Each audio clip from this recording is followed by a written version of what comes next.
नमस्कार, मी अनुश्री करंदीकर. नम्मा होमिओपॅथी आरोग्य संजीवनी या विशेष कार्यक्रमामध्ये तुमचं सगळ्यांचं अगदी मनापासून स्वागत.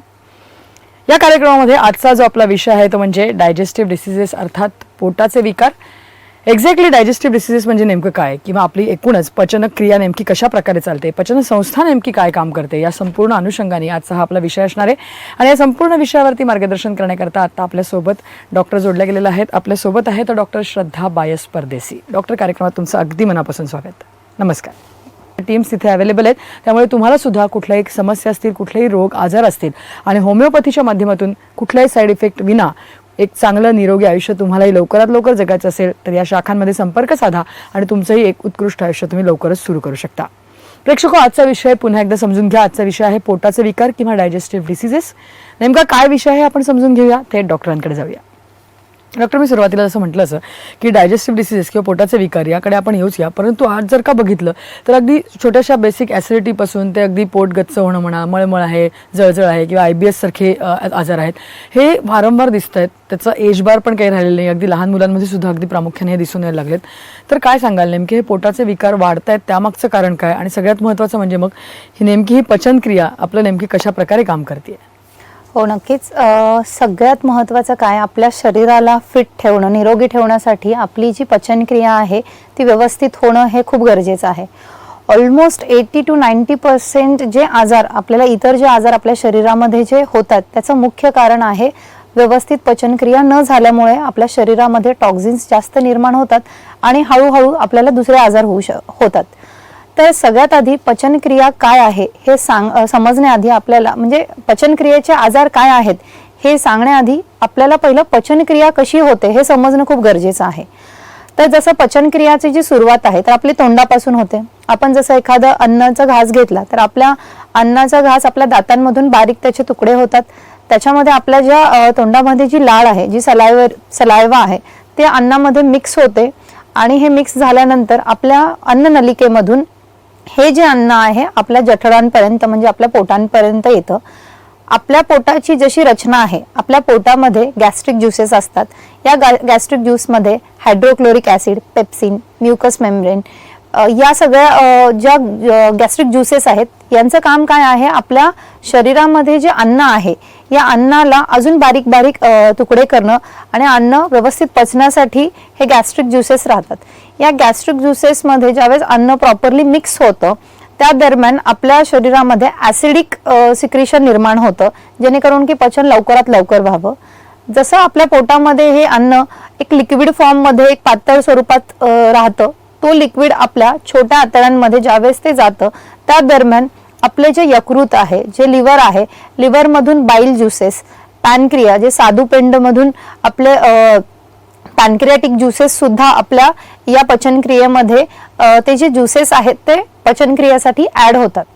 हे जे पातळ लिक्विड आहे आपल्या स्मॉल इंटेस्टाईनमध्ये जातं. आपल्या शरीरामध्ये ऑलमोस्ट 6 मीटर एवढी मोठी आपली ही स्मॉल इंटेस्टाईन आहे. या स्मॉल इंटेस्टाईनमध्ये ज्यावेळेस ते अन्न फिरलं जातं त्यावेळेस आपल्या शरीरामध्ये ॲब्सॉर्प्शन होतं. जे महत्त्वाचे जे पोषण द्रव्य आहेत, त्याच्यामध्ये न्यूट्रिएंट आहेत, हे सगळं प्रॉपरली ॲब्सॉर्ब करून जे उरलेलं जे डायजेस्ट नाही झालेल्या ज्या गोष्टी आहेत त्या आपल्या मोठ्या आतड्यांपर्यंत जातात. हळूहळू हे जे अन्न आहे, जे एक पातळ स्वरूपाचं 1 ते 1.5 लिटर ऑलमोस्ट हे लिक्विड राहतं, जे की आपल्या मोठ्या आतड्यांमध्ये ज्यावेळेस ते जातं. मोठ्या आतड्यांचं जे काम आहे, हे मोठ्या आतड्यांना आपण म्हणतो कोलॉन. मोठ्या आतड्यांचं काम काय आहे की आपल्या शरीरामध्ये जे आपण अन्न खातोय त्याच्यामधला जो पाणी आहे, जे वॉटर कंटेंट आहे, ते ॲब्सॉर्ब करणं आणि जो वेस्ट प्रोडक्ट आहे, जो चौथा आहे, तो आपल्या गुदद्वारेद्वारे बाहेर पडण्यासाठी त्याचं काम आहे.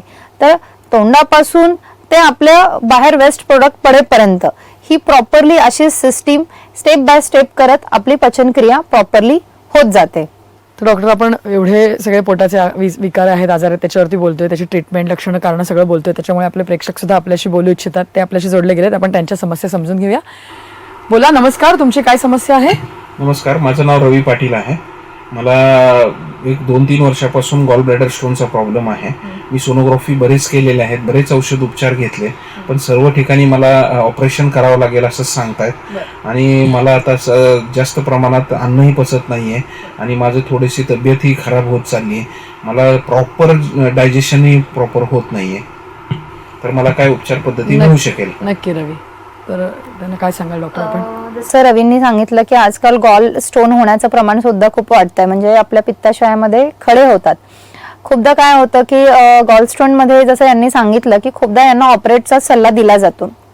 प्रत्येक केसमध्ये ऑपरेशनची गरज नसते. काही केसेस अशा आहेत की इमर्जन्सीमध्ये ठीक आहे ऑपरेशन, पण खूप साऱ्या केसेसमध्ये अनवॉन्टेडली सुद्धा ऑपरेशन सजेस्ट केलं जातं. गॉलस्टोन मध्ये जे आपले बाईल मध्ये छोटे छोटे तुम्हाला स्टोन होतात, अशा केसेसमध्ये आपण काय करतो, नैसर्गिकरित्या ते स्टोनची साईज कशी कमी करता येईल. आणि खूपदा पेशंटला काय होतं की गॉलस्टोनचा जो ऑपरेट केला जातो त्याच्यानंतर सुद्धा ॲज इट इज सिम्पटम्स पेशंटला जाणवायला लागतात. तर आपण नमा होमिओपॅथीमधून जे ट्रीटमेंट देतात त्याच्यामधून ऑलमोस्ट 90% पेशंटला आपण या स्टोनला कसं कमी करण्यासाठी ट्रीटमेंट दिली जाते. त्याचबरोबर आपण पेशंटला जो होणारा त्रास आहे, जसं पित्ताशयामध्ये खडे असल्यामुळे पेशंटला वारंवार वेदना होतात, पोटामध्ये केळ येणं किंवा त्यांना ऍसिडिटी किंवा इतर सुद्धा प्रॉब्लेम होण्याच्या शक्यता असतात. तर आपल्या ट्रीटमेंटमधून आपण हा आजार कसा पूर्णपणे बरा करता येईल याच्यासाठी आपण डेफिनेटली प्रयत्न करतो. डॉक्टर, तुम्ही व्यवस्थित समजावून सांगितलं की नेमकी पचनक्रिया आपली कशा प्रकारे काम करते आणि एकूणच हे सगळे ऑर्गन्स कशा प्रकारे रिलेटेड आहेत. परंतु मग आता या पचनक्रियेमध्ये वेगवेगळे ऑर्गन्स आहेत, तर त्या ऑर्गन्सशी रिलेटेड हे आजार असू शकतात, तर ते नेमकी कशा प्रकारे असतात? खूपदा लोकांना काय वाटतं की पित्ताचा त्रास होतोय, ऍसिडिटी होते म्हणजेच पचनाचे प्रॉब्लेम आहेत. असं नाहीये. जसं आपण म्हणलो की सुरुवात आपल्या अन्नाची पचनाची कुठून चालू होते, तर आपल्या तोंडापासून. कित्येकदा लोक म्हणतात की मला वारंवार तोंड येण्याचा प्रॉब्लेम आहे, वारंवार त्यांना तो त्रास होतोय आणि खूप सारे ते मल्टीव्हिटॅमिन्स घेतल्यानंतर पण तो त्रास होत नाही. तर नॉर्मली ज्यावेळेस आपल्याला वारंवार जो तोंडामध्ये जो माउथ अल्सर होतोय, तर खूपदा मानसिक टेन्शन, ताणतणावामुळे किंवा खूप ऍसिड सिक्रिशन शरीरामध्ये जास्त झाल्यामुळे किंवा शरीरामध्ये विटॅमिनच्या अभावामुळे हा सगळा प्रॉब्लेम होतोय. त्यापुढे जाऊन ही जी आपली अन्ननलिका आहे, अन्ननलिकेचं काम काय आहे, जे आपल्या तोंडामध्ये जे अन्न पचलं आहे किंवा जे बनतोय अन्न, तो अन्न आपल्या अन्ननलिकेतून पोटाकडे पाठवायचं काम हे अन्ननलिकेचं आहे. ज्यावेळेस ही जी अन्ननलिका आहे त्याच्यामध्ये सूज येते, त्याच्यामुळे आपल्या अन्ननलिकेमध्ये हळूहळू त्रास व्हायला लागतात. त्याच्यामुळे अन्ननलिकेचे वेगळे प्रॉब्लेम्स आहेत. भारतामध्ये अन्ननलिकेचा कॅन्सरचं प्रमाण आजकाल खूप फास्ट वाढताना आपण बघतोय. त्याचबरोबर ज्यावेळेस ही अन्ननलिका अन्नाला आपल्या पोटांपर्यंत अन्न घेऊन जाते, ज्यावेळेस आपल्या पोटामध्ये हे अन्न मिक्स होतं, ज्यावेळेस हे अन्न मिक्स होताना आपल्या शरीरामध्ये असलेले जे गॅस्ट्रिक ज्युसेस आहेत, हायड्रोक्लोरिक ऍसिड असू दे, तुमचा पेप्सिन असू दे, म्युकस मेम्ब्रेन असू दे, इतर डायजेस्टिव्ह ज्युसेस असू दे, ज्यावेळेस हे व्यवस्थित काम करत असताना काही बॅक्टेरियल इन्फेक्शन होतं. या गोष्टींमुळे काय होतं, जसं खूप साऱ्या लोकांना ते जॉबसाठी कुठेतरी बाहेर काम करतात, त्याच्यामुळे फास्ट फूड खातात किंवा रोडवरचं काही खाण्यात येतं त्यांच्या, किंवा दूषित पाणी काही पिण्यात येतं, त्याच्यामुळे काय होतं त्यांना बॅक्टेरियल इन्फेक्शन होतं. त्याच्यामध्ये एच पायलोरी नावाचं बॅक्टेरियल इन्फेक्शन आम्हाला जास्त प्रमाणात पाहायला भेटतोय. किंवा आजकाल प्रत्येक आजार चालू झाला तर लोकांची इम्युनिटी लेवल एवढी कमी आहे किंवा त्यांना तेवढा टाइम पण नाहीये की आजार होतोय तर आपण सहन करावं, ते इमिजिएटली वेदनाशामक गोळ्या घेतात किंवा मल्टिपल गोळ्या खातात. या सगळ्या गोष्टींमुळे काय होतं, ओव्हर डोसेसचा पण प्रॉब्लेममुळे तुमच्या ज्या पोटाची जी लेअर आहे त्याच्यामध्ये इन्फ्लामेशन होतं, ज्याला आपण गॅस्ट्रायटिस म्हणतो. खूपदा आपण ऐकतो की गॅस्ट्रायटिस झाला आहे. या गॅस्ट्रायटिस होण्यामागचं जे मुख्य कारण आहे तर बॅक्टेरियल इन्फेक्शन, चुकीची जीवनशैली किंवा चुकीचे फूड खाण्यामध्ये आल्यामुळे हा प्रॉब्लेम होतोय. आणि त्याचबरोबर स्ट्रेस फॅक्टर, खूपदा मानसिक टेन्शन, ताणतणावामुळे सुद्धा तुमच्या शरीरामध्ये जे ऍसिड सिक्रिशन होतोय त्याचं प्रमाण जास्त होतोय. खूपदा आपल्याला पेशंट म्हणतायत की छातीमध्ये खूप जळजळ होतोय, जसं जेवण झालं, पोटात अन्न गेलं की परत त्यांना मळमळ होतं किंवा उलटी होते जेवल्या जेवल्या. हा प्रॉब्लेम का होतोय, तर याच्यामध्ये ऍसिड रिफ्लेक्शनचा जो प्रॉब्लेम होतोय, कारण की अन्न जसं पोटात गेलं तर ते छोट्या आतड्यांकडे जायला हवं, पण ते तसं न जाता परत आपल्या अन्ननलिकेपर्यंत ते उलटं जायला लागतं आणि त्यावेळेस पेशंटला जेवल्यानंतर उलटीचा प्रॉब्लेम होतो. मग अशा कंडिशनमध्ये सुद्धा पेशंट पित्ताची गोळी खातात, म्हणजे आजाराचं कारण वेगळं आहे आणि त्याच्यावर परत फक्त पित्ताच्या गोळ्या खाऊन टेम्पररी काम चालू आहे. मग अशा कंडिशनमध्ये गॅस्ट्रायटिस सारखा मोठा आजार आपल्याला पाहायला भेटतोय. अशा कंडिशनमध्ये खूपदा लोक ज्यावेळेस सोनोग्राफी करतात, सिटी स्कॅन करतात, त्यावेळेस त्यांना सांगितलं जातं तुम्हाला पॅन गॅस्ट्रायटिस आहे. इरोजिव्ह गॅस्ट्रायटिस आहे. याच्यामध्ये काय होतं, तुमच्या ज्या पोटाची जी लेअर आहे याच्यामध्ये ज्यावेळेस जखमा निर्माण होतात, त्याच्यामध्ये इजा होते, त्यावेळेस पेशंटला सिव्हिअर पोटात आग व्हायला लागते, पेशंटला अपचन होतं, करपट आंबट ढेकरं यायला लागतात, अन्न जसं खाल्लं की गॅसेसचा प्रॉब्लेम यायला लागतो, पोट फुगायला लागतं. त्याचबरोबर हळूहळू या पेशंटमध्ये कॉन्स्टिपेशनचा प्रॉब्लेम खूप होतो. कित्येकदा पेशंट म्हणतात की मॅडम आम्हाला 2-2, 3-3 दिवस नंतर जावं लागतं, कारण की प्रॉपरली डायजेशनच होत नाही. तर ज्यावेळेस अन्न हे पचलं जातं, तर डायजेशन होताना तुमच्या पोटापासून ज्यावेळेस स्मॉल इंटेस्टाईन मध्ये ज्यावेळेस मुख्य प्रक्रिया होते आपली डायजेशनची, कारण की आपलं जे अन्न आहे त्याच्यामध्ये सगळं जे मुख्य डायजेशन होतं ते आपल्या स्मॉल इंटेस्टाईन मध्ये होतं. छोट्या आतड्यांचं काम काय आहे, ऑलरेडी आपल्या छोट्या आतड्यांची जसं मी तुम्हाला सांगितलं की 6 मीटर त्यांची लांबी आहे. ज्यावेळेस स्मॉल इंटेस्टाईन मध्ये हे जे अन्न ज्यावेळेस फिरलं जातं त्यावेळेस आपलं जे लिव्हर आहे हे बाईल ज्युसेस तिथे पोहोचवतं, पॅनक्रियामधून पॅनक्रियाटिक ज्युसेस जातात. हे सगळं मिक्सन का होतं, कारण की आपल्या शरीराला आपण जे जेवतोय त्याच्यातले जे न्यूट्रिशियंट आहेत ते आपल्याला प्रॉपरली भेटायला हवेत. तर आपलं स्मॉल इंटेस्टाईन काय करतं, ह्या सगळ्या गोष्टी प्रॉपरली ऍब्सॉर्ब करतं आणि जो इनडायजेस्टिबल गोष्ट आहे तो हळूहळू आपल्या मोठ्या आतड्यांकडे पाठवलं जातं, म्हणजे आपल्या कोलॉनकडे जातं. ज्यावेळेस आपल्या या छोट्या आतड्यांमध्ये ज्यावेळेस अन्न पचलं जातं त्या दरम्यान काही प्रॉब्लेम्स जास्त सिव्हिअर आम्हाला बघायला भेटतात. खूपदा पेशंट सांगतात की सुरुवातीला मॅडम जसं जेवण झालं की हळूहळू छातीच्या खालच्या साईडचा जो भाग आहे या भागामध्ये पेशंटला सिव्हिअर वेदना व्हायला लागतात.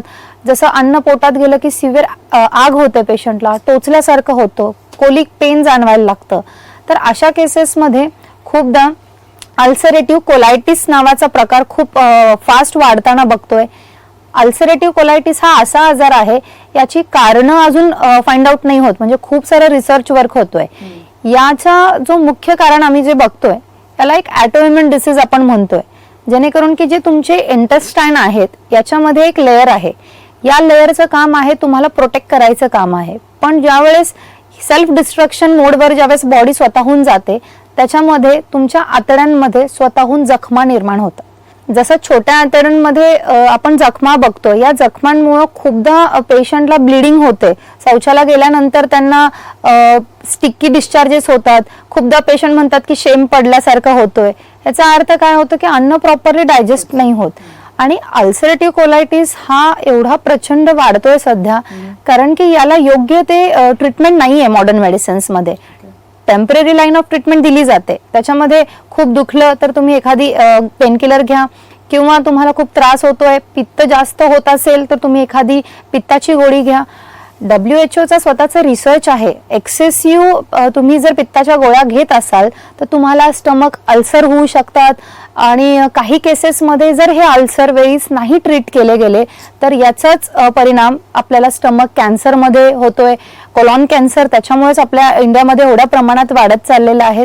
तर हा जो प्रॉब्लेम आहे तर आपल्या इंटरनल डिसीज म्हणजे जे की इम्युनिटी व्यवस्थित न झाल्यामुळे, तसंच चुकीच्या जीवनशैलीमुळे किंवा प्रॉपरली या आजाराला काय औषध घ्यायला हवंय ते न माहीत असल्यामुळे सुद्धा हा प्रॉब्लेम होतोय.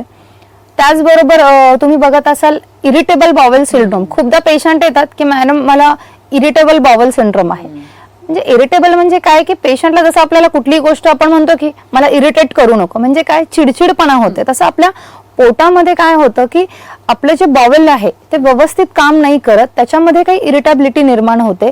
त्याच्यामुळे पेशंटला पोटात वेदना व्हायला लागतात, जळजळ व्हायला लागते, जडपणा यायला लागतोय. पोटात अन्न गेल्यानंतर काही तासांमध्ये पेशंटला जडपणा जाणवतो. खूपदा पेशंट म्हणतात जसं जेवण झालं मॅडम 1-1.5 तासामध्ये पोट एकदम फुगल्यासारखं व्हायला लागतं. याचं कारण काय, कारण की तुमची जी पचनक्रिया आहे ती प्रॉपरली होत नाही, म्हणून तुम्हाला इमिजिएटली शरीर सिम्पटम्स दाखवतो किंवा प्रचंड वेदना होतात, प्रचंड गॅसेसचा प्रॉब्लेम होतो. खूपदा पेशंट जसं कुठेतरी अंगाला दाबलं की त्यांना करपट ढेकरं यायला लागतात किंवा गॅसेस यायला लागतात. हा सगळा प्रॉब्लेम आपल्याला छोट्या आतड्यांमध्ये जाणवतो.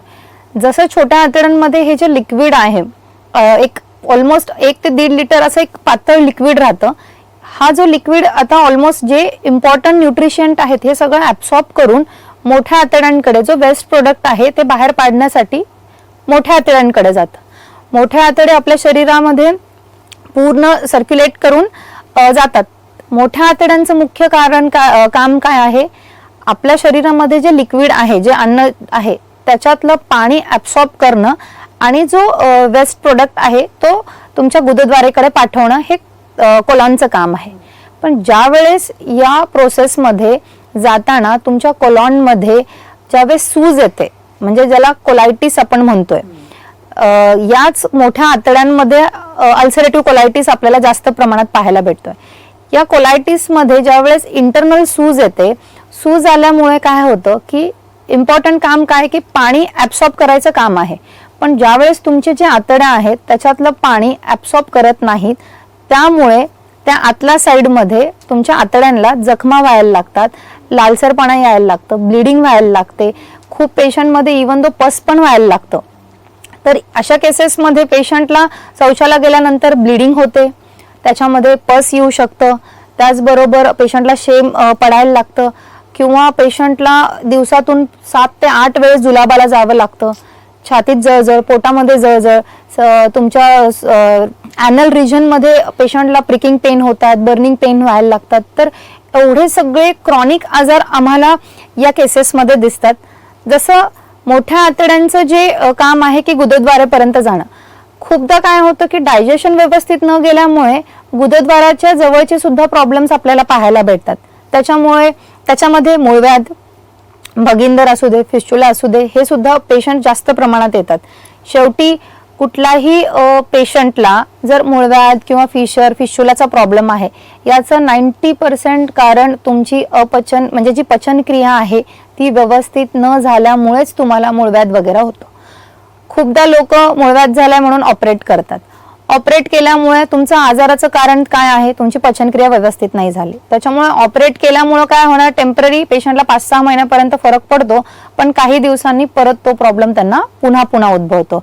तर एवढी सगळी कारण आहेत आपल्याला पोटाच्या विकारामध्ये आम्हाला पाहायला भेटतात. डॉक्टर, पुढचा फोन आलेला आपल्याला, कॉलर आपल्या सोबत आहेत. बोला, नमस्कार, काय तुमची समस्या? नमस्कार, माझं नाव समीर आहे, मी नाशिकवरून बोलतोय. माझा एक मोठा प्रॉब्लेम असा आहे की 3 ते 4 वर्षांपासून माझं पोट व्यवस्थितरित्या साफ होत नाही. म्हणजे मी अक्षरशः 2 ते 3 दिवसांनंतर मोशनसाठी जातो.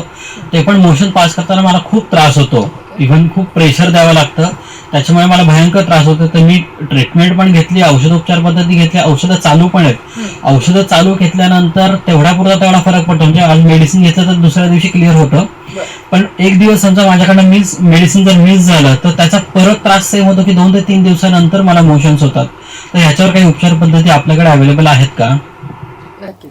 खूप महत्त्वाचा प्रश्न यांनी विचारलाय, कारण की माझ्या डेलीच्या प्रॅक्टिसमध्ये मी सपोज 10 पेशंट बघत असतील तर त्याच्यामध्ये 6 ते 7 पेशंट्सला बदकोष्ठता म्हणजे कॉन्स्टिपेशनचा त्रास आहे.